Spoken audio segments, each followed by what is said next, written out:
Welcome back to the WeCare Frontshop Assistant training. This is video 2 and we're going to look at communication skills in this video. What is communication? How would you define communication? Communication is an exchange of information between people in which the person receiving the message understands it as it was intended, and therefore communication did not take place if it was not understood. There are 4 elements to effective and good communication that I'd like to cover today. These are active listening, questioning, communication barriers, and non-verbal communication.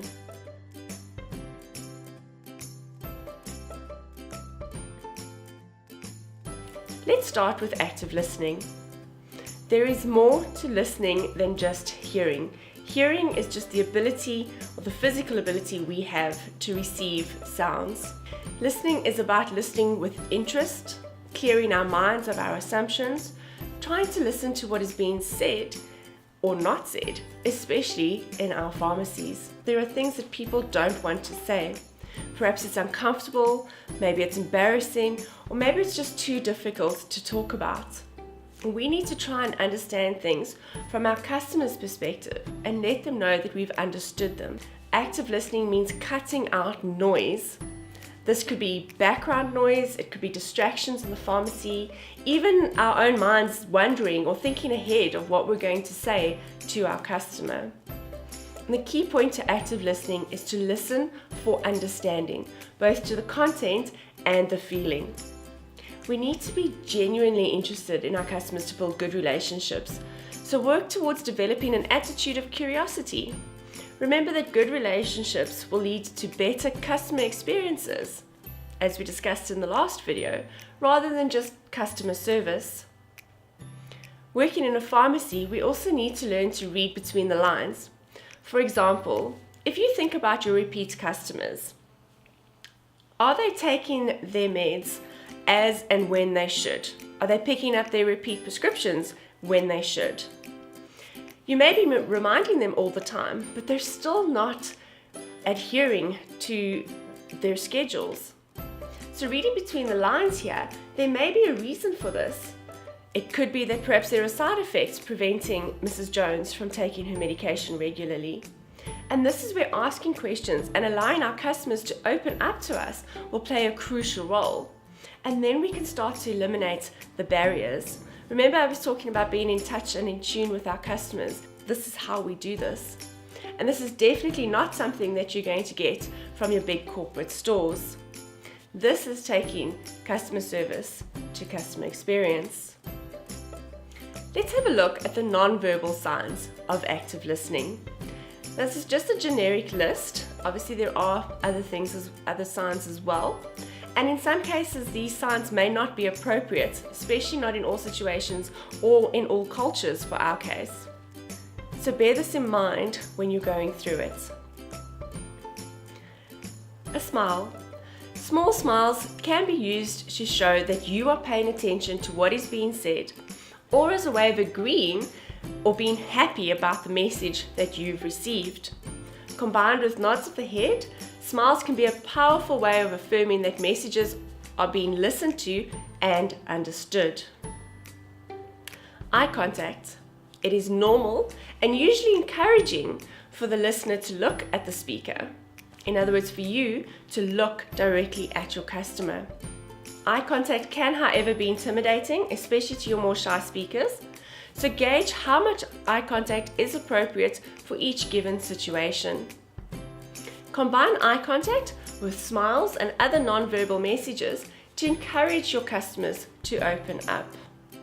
Posture. Posture can tell a lot about the sender and receiver in interpersonal communication.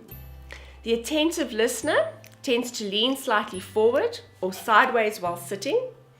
Other signs of active listening may include a slight slant of the head, something I tend to do quite a lot, or if you're sitting at a desk, resting your head on your hand.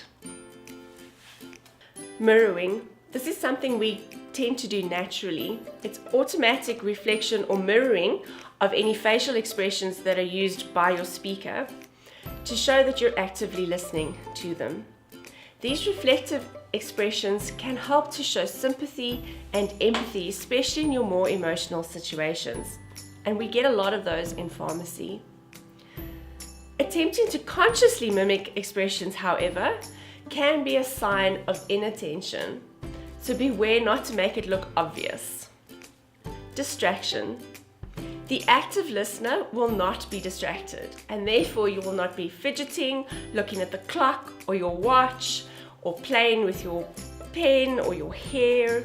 So be aware of your own fidgets, your own distractions when you're talking to your customers. Verbal signs of attentive listening include questioning. The listener can demonstrate that they've been paying attention by asking relevant questions or by making statements that build or help to clarify what your speaker has said. So consider how you're going to ask questions of your customers. By asking relevant questions of your customers, this also helps to reinforce that you've shown interest in what they've said and understood what they're saying. Reflection. Reflection is closely repeating or paraphrasing what the speaker has said in order to show your comprehension. Reflection is a powerful skill that can reinforce the message of the speaker and demonstrate your understanding of what they've said. Clarification. Clarifying involves asking questions that ensure that the correct message has been received. Clarification usually involves use of open questions, which we'll cover in a minute, which enables the speaker or your customer to expand on certain points if necessary. And summarizing. Repeating a summary of what was said to you by your customer is a technique that is used to show that you've been paying attention.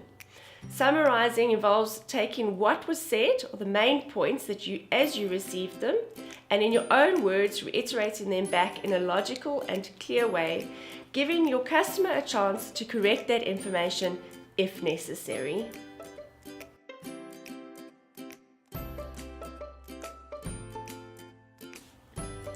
Let's have a look at questioning. Our questioning skills help us become better communicators. Questioning can help us identify facts and feelings.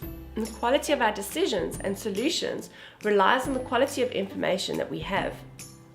One way to acquire that information and to establish that two-way communication is through questioning. Questioning also demonstrates your interest in the other person and what they are saying. Let's have a look at the two types of questions. And there are numerous reasons for asking questions. And the information that we receive back, or the answer, will depend very much on the type of question that we ask. Questions in their simplest forms can be either open or closed. Closed questions invite a short, focused answer. Closed questions are usually very easy to answer, as the choice of answer is limited. They can be effectively used early in conversation to encourage participation, and can be very useful in fact-finding. Closed questions are used to force a brief, often one-word answer. For example, they're yes or no answers. Do you smoke? Are you feeling better today? Closed questions can be asked to identify a certain piece of information, again with a limited set of answers. For example, what is your name? What is your date of birth?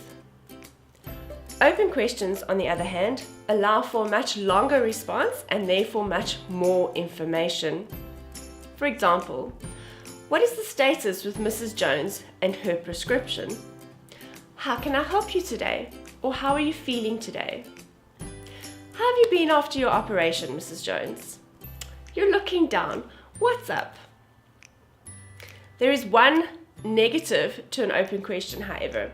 Sometimes an open question can lead to rambling, it can lead to too much information, and we can become overwhelmed with the information we get and are therefore not able to determine exactly what our customers want or need is, or what their message is when they're filling us with so much information. At this point, go back to your closed questions and ask more targeted questions to make sure that you get the correct information that you need to help them at that time.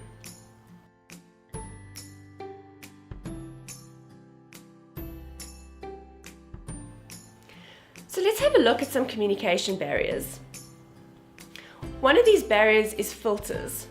Now, as a kid, I'm sure you've all played the game, the telephone game, where you pass a message around the circle from one person to another, and inevitably the message that started at the beginning of the game and the message that comes out at the end of the game is completely different.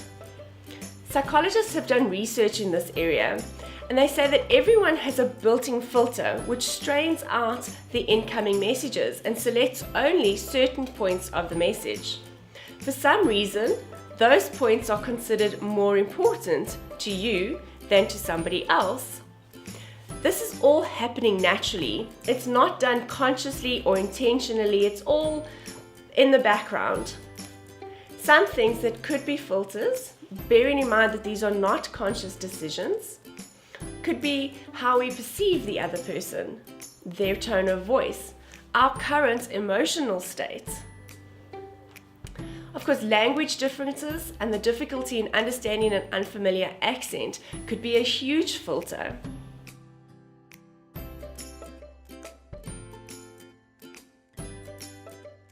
I'd like to take a look at non-verbal communication now.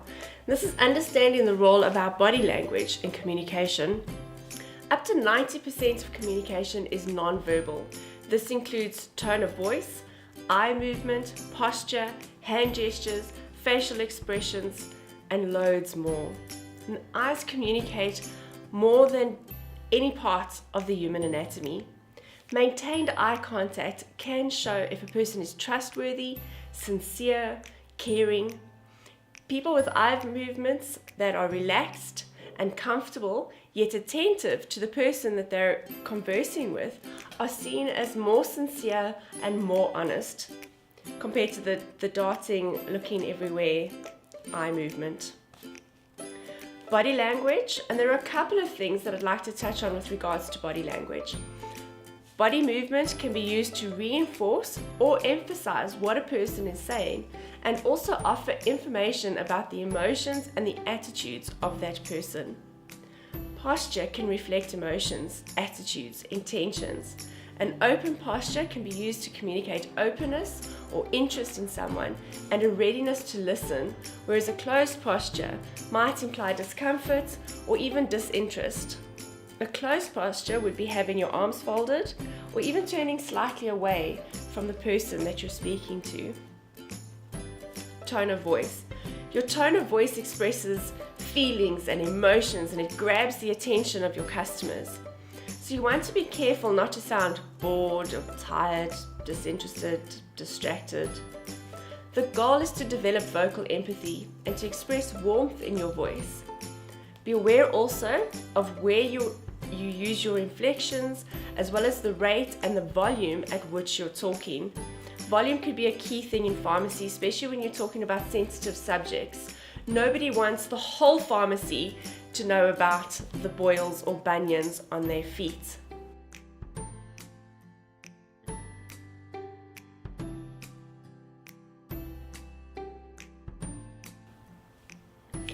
For telephone etiquette and email etiquette, I'm going to go through this pretty quickly. It's the last few minutes of our video, but it is things that most of you are doing or aware of, and this is just a reminder of some of the things that you know. So it's going to be a pretty quick-paced last few minutes of our video.